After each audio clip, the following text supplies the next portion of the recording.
Hi hello ನಮಸ್ತೆ friends, welcome to my channel. ಇವತ್ತಿನ ವಿಡಿಯೋದಲ್ಲಿ ಬೆಳಗಿನ ಬ್ರೇಕ್ಫಾಸ್ಟ್ಗೆ ಮತ್ತು ಮಧ್ಯಾಹ್ನದ ಲಂಚ್ ಬಾಕ್ಸ್ಗೆ ಸರಿ ಹೊಂದುವಂತಹ ಆಲೂ ಬಟಾಣಿ ಮಸಾಲ ರೈಸ್ ಯಾವ ರೀತಿಯಾಗಿ ಮಾಡೋದು ಅಂತ ತಿಳಿಸ್ಕೊಡ್ತೀನಿ. ಹೊಸದಾಗಿ ಅಡುಗೆ ಕಲಿಯೋರು ಈ ರೀತಿಯಾಗಿ ತುಂಬ ಸಿಂಪಲ್ಲಾಗಿ ಮತ್ತು ಟೇಸ್ಟಿಯಾಗಿ ಪ್ರಿಪೇರ್ ಮಾಡ್ಬೋದು. ಮನೇಲಿ ಎಲ್ಲರೂ ಸಹ ಇಷ್ಟಪಟ್ಟು ತಿಂತಾರೆ. ಹಾಗಿದ್ರೆ ಬನ್ನಿ ಈಗ ಹೇಗೆ ಮಾಡೋದು, ಏನೆಲ್ಲ ಬೇಕು ಅಂತ ನೋಡೋಣ. ನೋಡಿ, ಮೊದಲೇದಾಗಿ ಒಂದು ಕುಕ್ಕರ್ ಬಿಸಿಗಿಟ್ಟು ಅದಕ್ಕೆ ನಾನು 3 ಟೇಬಲ್ ಸ್ಪೂನ್ ಆಗೋಷ್ಟು ಎಣ್ಣೆ ಹಾಕ್ಕೊಳ್ತಾ ಇದ್ದೀನಿ. ಎಣ್ಣೆ ಬಿಸಿ ಆದಮೇಲೆ ಒಂದು ಅರ್ಧ ಪಲಾವ್ ಎಲೆನ ಕಟ್ ಮಾಡಿ ಹಾಕ್ಕೊಳ್ತಾ ಇದ್ದೀನಿ. ಒಂದು ಸ್ಟಾರ್ ಮೊಗ್ಗನ್ನ ಕಟ್ ಮಾಡಿ ಹಾಕ್ಕೊಂಡಿದ್ದೀನಿ. ಹಾಗೆಯೇ ಒಂದು ಅರ್ಧ ಸ್ಪೂನ್ ಆಗೋಷ್ಟು ಕಸೂರಿ ಮೇಥಿ, ಒಂದು 6 ಲವಂಗ, 3 ಏಲಕ್ಕಿ, 2 ಪೀಸ್ ಚಕ್ಕೆನ ಹಾಕ್ಕೊಂಡು ಚೆನ್ನಾಗಿ ಫ್ರೈ ಮಾಡ್ಕೊಳ್ತಾ ಇದ್ದೀನಿ. ಇವಿಷ್ಟು ಹಾಕಬೇಕಾದ್ರೆ ಸ್ಟವ್ನ ಲೋ ಫ್ಲೇಮಲ್ಲಿ ಇಟ್ಕೊಂಡು ಫ್ರೈ ಮಾಡ್ಕೊಳ್ಬೇಕು. ಪಲಾವ್ ಎಲೆ ಮತ್ತು ಸ್ಟಾರ್ ಹೂವನ್ನ ಕಟ್ ಮಾಡಿ ಹಾಕೋದ್ರಿಂದ ಫ್ಲೇವರ್ ತುಂಬ ಚೆನ್ನಾಗಿ ಬಿಟ್ಕೊಳ್ಳುತ್ತೆ ಅಂತ.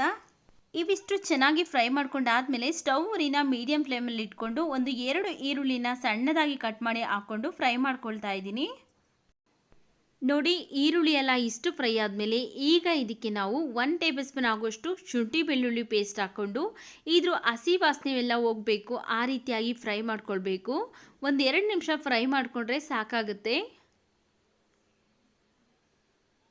ನೋಡಿ, 2 ನಿಮಿಷ ಆಗಿದೆ. ಈಗ ಇದಕ್ಕೆ ನಾನು ಒಂದು 3 ಟೊಮೆಟೊ ಹಣ್ಣನ್ನು ಕಟ್ ಮಾಡಿ ಹಾಕ್ಕೊಳ್ತಾ ಇದ್ದೀನಿ. ಟೊಮೆಟೊ ಹಣ್ಣೆಲ್ಲ ಈಗ ಚೆನ್ನಾಗಿ ಎಣ್ಣೆಲೇ ಮೆತ್ತಗಾಗಬೇಕು, ಆ ರೀತಿಯಾಗಿ ನಾವು ಕೈ ಬಿಡದೇ ಇರೋ ಥರ ಚೆನ್ನಾಗಿ ಮಿಕ್ಸ್ ಮಾಡ್ಕೊಳ್ತಾ ಫ್ರೈ ಮಾಡ್ಕೊಳ್ಬೇಕು. ನೋಡಿ, ಈಗ ಟೊಮೆಟೊ ಎಲ್ಲ ಚೆನ್ನಾಗಿ ಮೆತ್ತಗಾಗಿದೆ. ಈಗ ಇದಕ್ಕೆ ನಾವು 1 ಟೇಬಲ್ ಸ್ಪೂನ್ ಆಗೋಷ್ಟು ಧನಿಯಾ ಪೌಡ್ರ್ ಹಾಕ್ಕೊಳ್ತಾ ಇದ್ದೀನಿ. 1 ಟೇಬಲ್ ಸ್ಪೂನ್ ಆಗೋಷ್ಟು ರೆಡ್ ಚಿಲ್ಲಿ ಪೌಡ್ರ್ ಹಾಕ್ಕೊಳ್ತಾ ಇದ್ದೀನಿ. 1/4 ಸ್ಪೂನ್ ಆಗೋಷ್ಟು ಅರಿಶಿನ ಪುಡಿ.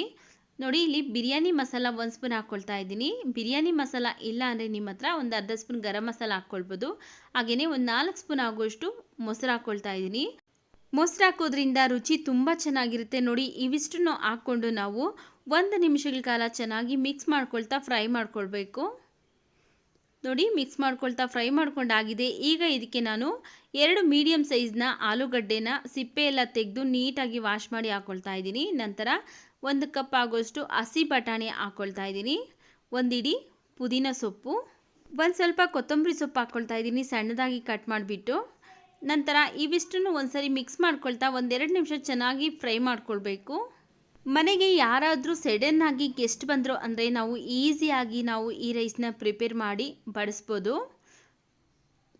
ನೋಡಿ, ಈಗ 1-2 ನಿಮಿಷ ಚೆನ್ನಾಗಿ ಫ್ರೈ ಮಾಡ್ಕೊಂಡಾದ್ಮೇಲೆ ಈಗ ಇದಕ್ಕೆ ನಾನು 2 ಗ್ಲಾಸ್ ಮಸೂರಿ ಅಕ್ಕಿನ ನೀಟಾಗಿ ವಾಶ್ ಮಾಡಿ ಒಂದು 10 ನಿಮಿಷ ಮುಂಚೆನೇ ನೆನೆಸಿಟ್ಟಿದ್ದೆ. ಆ ನೆನೆಸಿರುವಂಥ ಅಕ್ಕಿನ ಈಗ ಹಾಕ್ಕೊಂಡು ಚೆನ್ನಾಗಿ ಮಿಕ್ಸ್ ಮಾಡ್ಕೊಳ್ತಾ ಇದ್ದೀನಿ.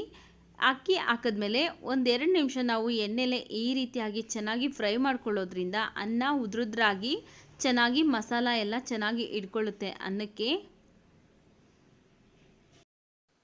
ನೋಡಿ, ಇಲ್ಲಿ 1-2 ನಿಮಿಷ ಆಗಿದೆ. ಚೆನ್ನಾಗಿ ಮಿಕ್ಸ್ ಮಾಡ್ಕೊಳ್ತಾ ಫ್ರೈ ಮಾಡ್ಕೊಂಡಿದ್ದೀನಿ. ಈಗ ಇದಕ್ಕೆ ನಾವು ಯಾವ ಗ್ಲಾಸಲ್ಲಿ ಅಕ್ಕಿ ತಗೊಂಡಿದ್ರಲ್ಲ ಅದೇ ಗ್ಲಾಸಲ್ಲಿ 1 ಗ್ಲಾಸ್ಗೆ 2 ಗ್ಲಾಸ್ ನೀರಿನ ಅಳತೆಯಂತೆ 2 ಗ್ಲಾಸ್ ನೀರಿಗೆ ನಾನು ಇಲ್ಲಿ 3/4 ಗ್ಲಾಸ್ ಆಗೋಷ್ಟು ಹಾಕ್ಕೊಳ್ತಾ ಇದ್ದೀನಿ. ಯಾಕಂದರೆ ಅಕ್ಕಿ ನೆನೆಸಿರೋದ್ರಿಂದ ಒಂದು ಸ್ವಲ್ಪ ನೀರನ್ನು ಕಡಿಮೆ ಹಾಕ್ಕೊಳ್ತಾ ಇದ್ದೀನಿ. ಅಂದರೆ 2 ಗ್ಲಾಸ್ ನೀರಿಗೆ 3/4 ಗ್ಲಾಸ್ ಹಾಕ್ಕೊಂಡು ಚೆನ್ನಾಗಿ ಮಿಕ್ಸ್ ಮಾಡ್ಕೊಳ್ತಾ ಇದ್ದೀನಿ.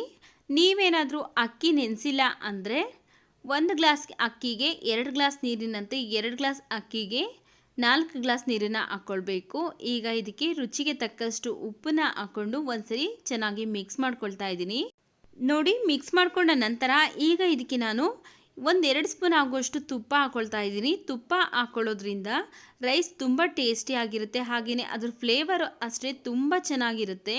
ತುಪ್ಪನ ಹಾಕಿದಾದ್ಮೇಲೆ ಚೆನ್ನಾಗಿ ಒಂದ್ಸರಿ ಮಿಕ್ಸ್ ಮಾಡ್ಕೊಳ್ತಾ ಇದ್ದೀನಿ. ಮಿಕ್ಸ್ ಮಾಡ್ಕೊಂಡಾದ್ಮೇಲೆ ಈಗ ಇದನ್ನು ನಾವು ಚೆನ್ನಾಗಿ ಕುದಿಸ್ಕೊಳ್ಬೇಕಾಗತ್ತೆ.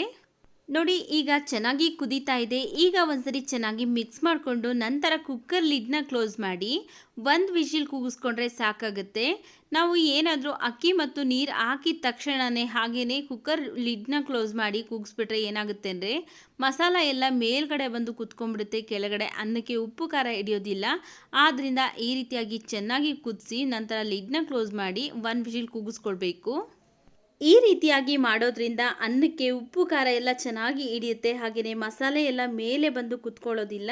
ಕುಕ್ಕರ್ ವಿಜಿಲ್ ಬಂದಾಗಿದೆ. ಇದು ಕಂಪ್ಲೀಟ್ ಆಗಿ ಪ್ರೆಷರ್ ಹೋಗಿ ತಣ್ಣಗಾಗೋಷ್ಟರಲ್ಲಿ ಮೊಸರು ಬಜ್ಜಿ ರೆಡಿ ಮಾಡ್ಕೊಳ್ಳೋಣ. ಮೊಸರು ಬಜ್ಜಿ ರೆಡಿ ಮಾಡೋದಕ್ಕೆ ಒಂದು ಅರ್ಧ ಲೀಟರ್ ಮೊಸರು ತಗೊಂಡಿದ್ದೀನಿ. ಹಾಗೆಯೇ ಒಂದು ಅರ್ಧ ಸೌತೆಕಾಯಿನ ಈ ರೀತಿಯಾಗಿ ಸಣ್ಣದಾಗಿ ಕಟ್ ಮಾಡಿದ್ದೀನಿ. ಒಳಗಡೆ ತಿರುಳನ್ನೆಲ್ಲ ತೆಗೆದು ಸಣ್ಣದಾಗಿ ಕಟ್ ಮಾಡಿ ಹಾಕೊಳ್ತಾ ಇದ್ದೀನಿ. ಹಾಗೆ ಒಂದು ಟೊಮೆಟೊ ಹಣ್ಣನ್ನು ಸಹ ಸಣ್ಣದಾಗಿ ಕಟ್ ಮಾಡಿ ಹಾಕ್ಕೊಂಡಿದ್ದೀನಿ. ಒಂದು ಸ್ವಲ್ಪ ಕೊತ್ತಂಬರಿ ಸೊಪ್ಪು, 2 ಈರುಳ್ಳಿನ ಸಣ್ಣದಾಗಿ ಕಟ್ ಮಾಡಿ ಹಾಕ್ಕೊಳ್ತಾ ಇದ್ದೀನಿ. 2 ಹಸಿಮೆಣಸಿನಕಾಯಿನೂ ಸಹ ಸಣ್ಣದಾಗಿ ಕಟ್ ಮಾಡಿ ಇದಕ್ಕೇ ಹಾಕ್ಕೊಳ್ತಾ ಇದ್ದೀನಿ. ಈಗ ಇದಕ್ಕೆ ರುಚಿಗೆ ತಕ್ಕಷ್ಟು ಉಪ್ಪನ್ನ ಹಾಕ್ಕೊಂಡು ಈಗ ಇವಿಷ್ಟನ್ನು ಚೆನ್ನಾಗಿ ಮಿಕ್ಸ್ ಮಾಡ್ಕೊಳ್ಬೇಕು. ನಾನಿಲ್ಲಿ ಈ ಮೊಸರು ಬಜ್ಜಿಗೆ ನೀರು ಸೇರಿಸ್ತಾ ಇಲ್ಲ. ಇದರಲ್ಲಿರುವಂಥ ಈರುಳ್ಳಿ ಎಲ್ಲ ಚೆನ್ನಾಗಿ ನೀರು ಬಿಟ್ಕೊಳ್ಳುತ್ತೆ ಈರುಳ್ಳಿ ಸೌತೆಕಾಯಿಂದ. ಆದ್ದರಿಂದ ನಾನು ನೀರನ್ನು ಸೇರಿಸ್ತಾ ಇಲ್ಲ. ನಿಮ್ಗೆ ಏನಾದರೂ ನೀರು ಬೇಕು ಅನ್ಸದೆ ಸೇರಿಸ್ಕೊಂಡು ಚೆನ್ನಾಗಿ ಮಿಕ್ಸ್ ಮಾಡ್ಕೊಳ್ಳಿ. ಈಗ ನೋಡಿ ಚೆನ್ನಾಗಿ ಮಿಕ್ಸ್ ಮಾಡ್ಕೊಂಡಾಗಿದೆ. ಮೊಸರು ಬಜ್ಜಿ ರೆಡಿಯಾಗಿದೆ. ನೋಡಿ ಕುಕ್ಕರ್ ಪ್ರೆಷರ್ ಎಲ್ಲ ಹೋಗಿದೆ. ಹಾಗೆಯೇ ಕಂಪ್ಲೀಟಾಗಿ ತಣ್ಣಗಾದ್ಮೇಲೆ ಓಪನ್ ಮಾಡ್ತಾ ಇದ್ದೀನಿ. ನೋಡಿ ಮಸಾಲೆ ಏನು ಮೇಲೆ ಬಂದು ಕುತ್ಕೊಂಡಿಲ್ಲ. ಹಾಗೆಯೇ ಅನ್ನಕ್ಕೆಲ್ಲ ಉಪ್ಪು ಖಾರ ಎಲ್ಲ ಚೆನ್ನಾಗಿ ಹಿಡಿದಿದೆ. ಉದ್ರುದ್ರಾಗೂ ಸಹ ಆಗಿದೆ. ನಾನು ಯಾವ ಮೆಜರ್ಮೆಂಟಲ್ಲಿ ನೀರು ಹಾಕಿದ್ದೀನಲ್ಲ, ನೀವು ಸಹ ಅದೇ ಮೆಜರ್ಮೆಂಟಲ್ಲಿ ಅಕ್ಕಿಗೆ ನೀರನ್ನು ಸೇರಿಸಿದ್ರೆ ಈ ರೀತಿಯಾಗಿ ಉದ್ರುದ್ರಾಗಿ ಅನ್ನ ರೆಡಿ ಆಗುತ್ತೆ. ನೋಡಿ ಈಗ ಒಂದ್ಸರಿ ಹಗುರವಾಗಿ ಮಿಕ್ಸ್ ಮಾಡ್ಕೊಳ್ತಾ ಇದ್ದೀನಿ. ಜೋರಾಗೆಲ್ಲ ಮಿಕ್ಸ್ ಮಾಡಬೇಡಿ, ಯಾಕಂದರೆ ಮೆತ್ತಗಾಗ್ಬಿಡುತ್ತೆ ಅನ್ನ ಬಿಸಿ ಇರೋದ್ರಿಂದ. ಆದ್ದರಿಂದ ಹಗುರವಾಗಿ ನಿಧಾನವಾಗಿ ಈ ರೀತಿಯಾಗಿ ಮಿಕ್ಸ್ ಮಾಡ್ಕೊಳ್ಬೇಕು. ನೋಡಿ ಈಗ ಬೆಳಗಿನ ಬ್ರೇಕ್ಫಾಸ್ಟ್ಗೆ ಮತ್ತು ಮಧ್ಯಾಹ್ನದ ಲಂಚ್ ಬಾಕ್ಸ್ಗೆ ಸರಿ ಹೊಂದುವಂತಹ ಕ್ವಿಕ್ ಆಗಿ ಮತ್ತು ಈಸಿಯಾಗಿ ಮಾಡುವಂತಹ ಬಟಾಣಿ ಆಲೂ ಮಸಾಲ ರೈಸ್ ರೆಡಿಯಾಗಿದೆ. ಈ ವಿಡಿಯೋ ನಿಮಗೆ ಇಷ್ಟವಾಗಿದ್ದರೆ ಈ ವಿಡಿಯೋಗೊಂದು ಲೈಕ್ ಮಾಡಿ. ಈ ವಿಡಿಯೋನ ನಿಮ್ಮ ಫ್ಯಾಮಿಲಿ ಫ್ರೆಂಡ್ಸ್ಗೆ ಶೇರ್ ಮಾಡಿ. ನಮ್ಮ ಚಾನಲ್ಗೆ ಹೊಸಬ್ರಾಗಿದ್ದರೆ ಪ್ಲೀಸ್ ಸಬ್ಸ್ಕ್ರೈಬ್ ಮಾಡಿಕೊಂಡು ಸಪೋರ್ಟ್ ಮಾಡಿ.